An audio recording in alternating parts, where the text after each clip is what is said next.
बिस्मिल्लाहिर्रहमानिर्रहीम। Welcome to the कायदा institute of medical and health sciences. तो हम लोग पढ़े मिडवाइफरी ऑफ सैडिक्स और चैप्टर हमारा जी एंटीनेटल केयर। टॉपिक हमारा जी प्रिवेंशन ऑफ इन्फेक्शन, यानी कि इन्फेक्शन से हम लोग औरत को किस तरह प्रिवेंट करेंगे। ठीक है जी, तो let's see.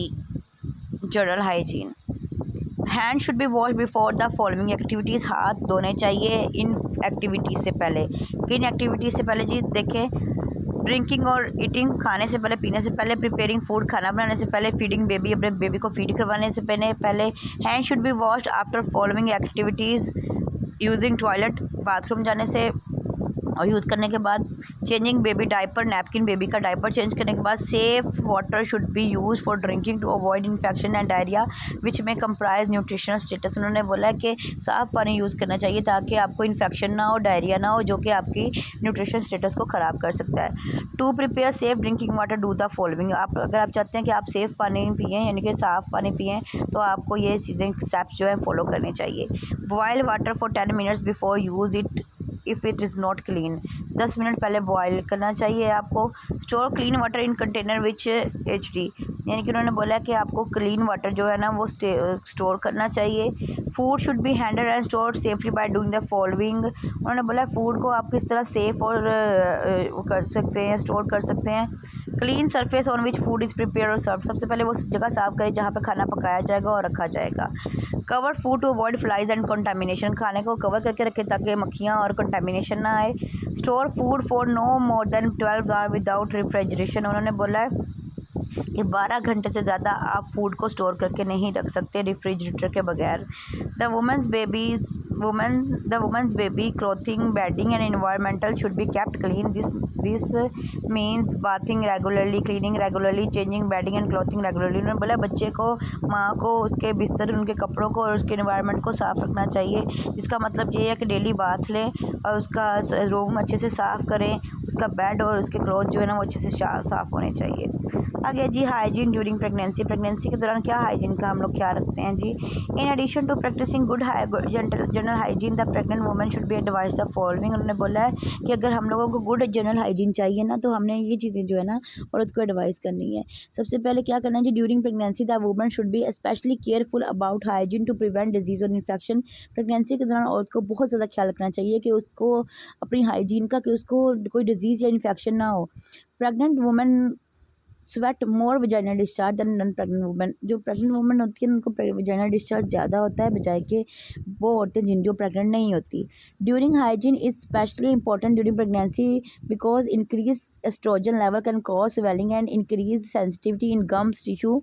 Weather she clean her teeth with the dental sick और toothbrush and toothpaste, the pregnant woman should do so regularly. उन्होंने बोला कि इस दौरान जो है ना जो गम्स होते हैं उनकी स्वेलिंग, वो सेंसिटिव हो जाते हैं ना, तो उनकी स्वेलिंग हो सकती है, तो इसलिए चाहिए कि वो डेली टूथपेस्ट या टूथब्रश से ना या डेंटल स्टिक से ना अपनी डेंटल हाइजीन का ख्याल रखे। आगे जी, rest and activity. Based on the women's history and other relevant finding and discussion individualise the following key message. उन्होंने बोला कि वुमेन की हिस्ट्री लेके और दूसरी फाइंडिंग्स लेके ना हम लोगों ने उसको ये पॉइंट्स कहने हैं। अब pregnant women should try to decide the amount of heavy work and increase rest time. उन्होंने बोला कि औरत को जो ना हैवी वर्क नहीं करना चाहिए, ठीक है, और रेस्ट का टाइम जो है ना अपना इंक्रीज़ कर लेना चाहिए। अब pregnancy women need additional rest. एक जो प्रेग्नेंट वुमेन होती है ना उसको ज़्यादा रेस्ट की ज़रूरत होती है। In early pregnancy the women will feel tired as her body become accustomed to lady pregnant. उन्होंने बोला है प्रेगनेंसी के स्टार्टिंग में वो थका थका फील करती है, क्योंकि आपकी जो बॉडी होती है ना वो प्रेगनेंसी के हार्मोन्स की जो है ना उसकी वजह से चेंजिंग में आ रही होती है।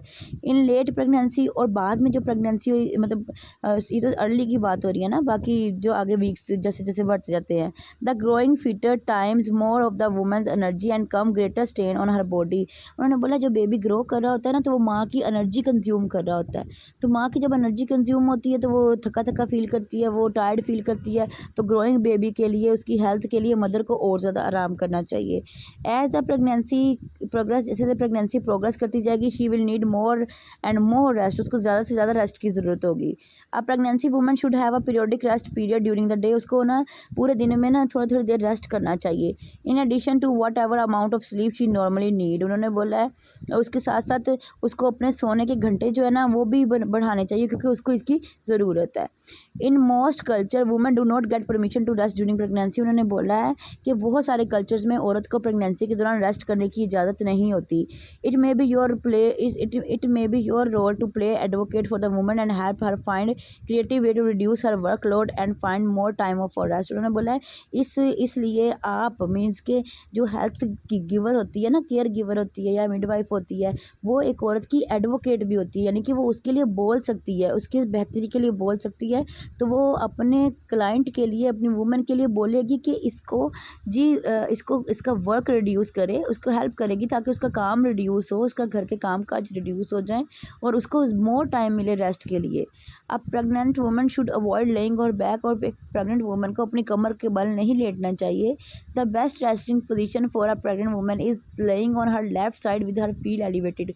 प्रेग्नेंट औरत को हमेशा साइड पे लेटना चाहिए और अपनी टांगें जो हैं मतलब पाँव का लेवल जो है वो ऊंचा रखना चाहिए। ठीक हो गया।